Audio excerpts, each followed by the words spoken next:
Hi guys. So we are now about 24 hours after the news broke out. I think we've all had the necessary day that we've needed to process what's been going on. I was going to make a follow-up video yesterday, but feelings are still very raw. When I made my prior video, the announcement of his passing, it was 6 a.m. I was an emotional wreck, as you saw. Sorry about that again, by the way. And I wanted more information to come out. Now more information is out, and this will be the last time I talk about it. I don't want to talk about anything past this point, including his funeral, which I'll get to later. But I just want this to be what my previous video wasn't, which is factual, clear, and without any sort of misconceptions or false rumors. Before I start doing that, for the people who commented on my prior video, I just want to say a big thank you. It was one of the hardest videos I've ever had to shoot, and it was also something I thought needed to be said, because the reason I started making videos was to reach out and find other K-pop and Asian music fans for when I felt alone. And I felt alone. I couldn't talk to anybody about this, I felt like, and I just needed to get it out. But I cried all over the place. I wasn't very concise, and I added captions, which I've never done before because nothing I said sounded clear. But you all who were saying that you felt the same way, you sympathized, I don't have to feel sorry for crying. It nearly made me cry again. But I really appreciate it, and thank you so much. And I've been seeing this all over social media, people reaching out to other people for this, which is what we need. We need people to reach out to each other and know that they're not alone. So thank you guys for that. Alright, so now I'm going to get to the facts, because yesterday, along with it being very emotionally charged, it was also a breeding ground of misinformation, and a lot of it was not malicious. It was just based off of false hope or mistranslations. A lot of it was saying that Jonghyun was indeed alive and that he was just in ICU, which was hard for me to read the comments of people saying, "Oh my god, no way, please let this be true," because it wasn't. So not long after I made my video, it was actually before SM confirmed it. It was police that confirmed it, but SM did release a statement and confirm that he did indeed pass away, so there was no room for dispute about that. Another thing I saw was people saying that all the SHINee members had come to the hospital he was at and were like by his bedside. That was kind of a twisted rumor, because he was actually in Portugal for a photo shoot, and the poor guy had to fly 13 hours back to Korea knowing that his friend passed away. I can't even imagine, and I don't really want to. But yes, so that was not true. Another thing that came before the hospital arrival and the conclusion of his death was what happened between him and his sister. His sister received the suicidal text, and she immediately called the police, saying that she thought her brother was going to kill himself. There was some anger in the fact that it took police about over an hour to find Jonghyun. Some people saying, well, if they just gotten to him sooner, he would still be alive. But it came out that Jonghyun wasn't even in his apartment, like was previously stated. He had rented out an apartment, or just some like condo loft area, for 2 days that afternoon, I believe, with the intention of doing this. He didn't want to be found. That's why it took so long. Nobody knew where he was. They only found him once they found his car in the parking lot of this place.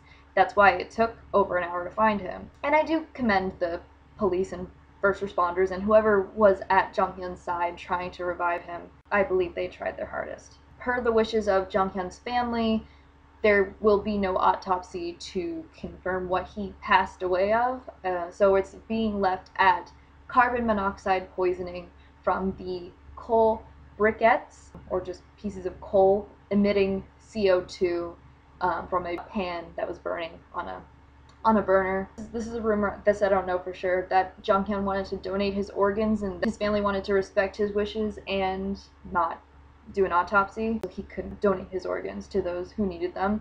That I don't know for sure, but I do know that it said per the family's wishes there will be no autopsy and no further investigation, so it is officially declared that he committed suicide.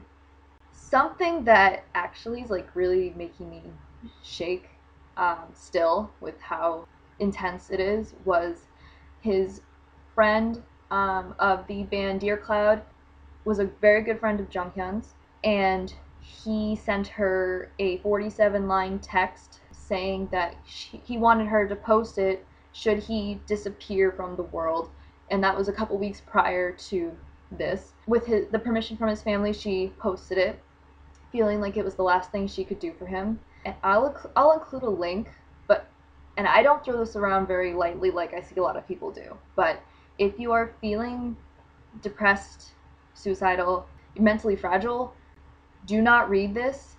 It's one of the darkest and most tragic things I've ever had to read. And it shows just how much we didn't know what was going on with him, and how we didn't know that on the inside of this outwardly goofy, happy, just wanted to make other people feel good person, he was suffering. He was suffering, and if you really read it, please be cautious. It's very tormented.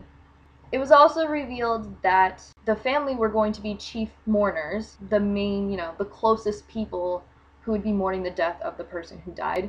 All of the SHINee members were going to also be chief mourners. And it hit really hard because not only does that reveal how close the members all were in real life outside of the K-pop sphere, but it made you realize how close the members were with all of their families. Like, I don't think the family would ask all the SHINee members to be chief mourners with them at Jonghyun's funeral, just because they were all members. I think they all felt close to the members, like Jonghyun felt close to the members. That speaks volumes. And through this, there have been a lot of condolences given, whether through social media or people, including Super Junior members, Girls' Generation members, IU, even Jonghyun's ex Shin Se-kyung, all going to his pre-funeral or funeral site at the Seoul hospital where he was admitted. The outpour has just been tremendous.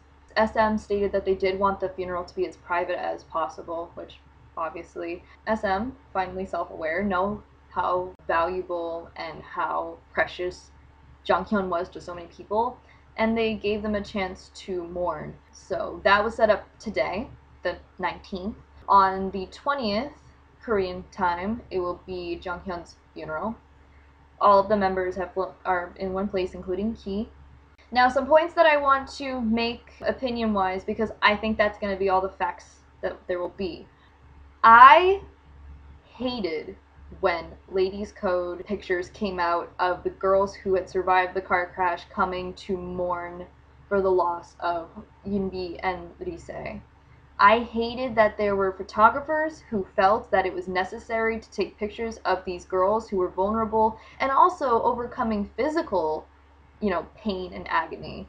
I hated that they felt that that was an appropriate time to take pictures and post them in the height of somebody's absolute grief. And I've unfortunately already seen a picture of Ki at Jonghyun's funeral site. It's heart-wrenching. I wish I didn't see it, and I'd wish to never see any funeral pictures. If there is a photographer or journalist disgusting enough to post anything about any funeral details or photos, I want nothing to do with it. I think it's despicable. I think this is the reason why stricter laws need to be enforced. This is why, photographers and sasaengs feel like they can get away with anything, is because the laws just are not strict enough for the boundaries between the people watching the idols and the idols themselves. So, please, if you value and respect Jonghyun and his family, please try to avoid funeral pictures and do not spread them around if such things surface. I hope they don't, but they probably will. Second thing is that I've seen a lot of people comment things like, what's the point? He got me through this and now he's gone, so what's the point? The greatest thing that any musician obviously can give us is their music. Jonghyun gave us so much, and the lyrics were unfortunately more than just stories he concocted. They were extensions of his real self and what he was going through. We didn't listen, but I am positive that the last thing he would want is for someone to end their life as well. I know people who are struggling with this, and I know emotions and tensions are high. I'm going to link below in the description links to suicide prevention hotlines. They're not even necessarily for if you feel suicidal, but if you just feel depressed, or if you feel worthless, or if you just don't feel happy. Those are people to talk to. Please, if you're feeling something, reach out to somebody, anybody, like a professional, a friend, a parent, whoever. Reach out to me if you need to. I'm here for you too. As scared as you're feeling to reach out, people are scared for you that think something like this will happen and they won't have seen the signs. The final thing is, along with that, don't ever let someone tell you that your feelings are invalid. I'm talking about how you feel if you have depression or other such mental anxieties, or if you just don't feel like you can talk to anybody about how you feel about Jonghyun. I actually accidentally let it slip to one of my coworkers because I was kind of out of it, and she was extremely sympathetic, which I actually didn't expect. And she said that she was sorry multiple times and that she hoped that he made enough music in his lifetime. It was very comforting. It almost made me cry again. And I think that's the problem with people who look down on other people who listen to music from other countries. Oh, you don't understand the language. Oh, why don't you like people from this country? Where did the Beatles come from? They came from England. Just because they spoke English like people in America do, they were still people from other countries. And people were still equally sad when John Lennon died. Like, it's the same thing. People will be sad if, like, something happens to their favorite sports player. We all have things that we love. Nobody should ever be made to feel bad because something happens in this sphere of something that you love. If you feel sad, good for you for feeling sad. Like, express it. Don't ever let anybody make you feel ashamed for being connected to something that you love. And if they make you feel ashamed, then fuck them. They have something that they love too, that they're passionate about, whether it's sports or video games or anything. If something happens, they react emotionally. Just because it isn't K-pop doesn't mean that they don't react to something emotionally. Just because it's a singer from another country who doesn't even know you exist. You'd say the same thing for sports fans. Tim Tebow or whoever, I don't know sports. Oh, he doesn't know you exist either. It could be the same argument. But don't ever let anybody make you feel bad for how you're feeling. Never. I encourage anybody who's still struggling with this to take each day, day by day. I didn't make videos for a little while because I actually lost my grandpa in October. He was the first grandparent I've ever lost. I've been very fortunate to have all of my grandparents up until this point, and I didn't know how to react. And it's something you really just have to take day by day. You can't think so far in the future because that's going to wreck you inside. You can't worry about how you're going to be perceived in the future because that's unrealistic. Start with waking up in the morning and take it from there. Don't think that you need to get over this immediately. It doesn't work like that. If you really felt a connection, a respect, just any sort of positivity in Jonghyun, it doesn't go away in a day. It's gonna be there forever, or at least for a while. Just take it as it comes, and don't feel ashamed that you are. To Jonghyun, I'm sorry that we didn't take your lyrics in the way we should have and helped you, and we couldn't tell you that you did well. Your music will always stay with us. It will stay with me. Thank you for your nearly 10 years in SHINee. You're my bias. You'll still be my bias, and you'll be so extremely missed. You already are. It's not something that will go away. I'm just sorry we couldn't help you, but I hope that we can help future people, idols, anybody like you. Rest in peace. I think this is where I'm going to wrap this up. Thank you guys for watching. Guys, stay strong. Lean on somebody. Don't be afraid to express yourself. And please stay safe. It's certainly not what Jonghyun would wanted for you to do anything similar to what he did. Live for him. See you guys later. Bye.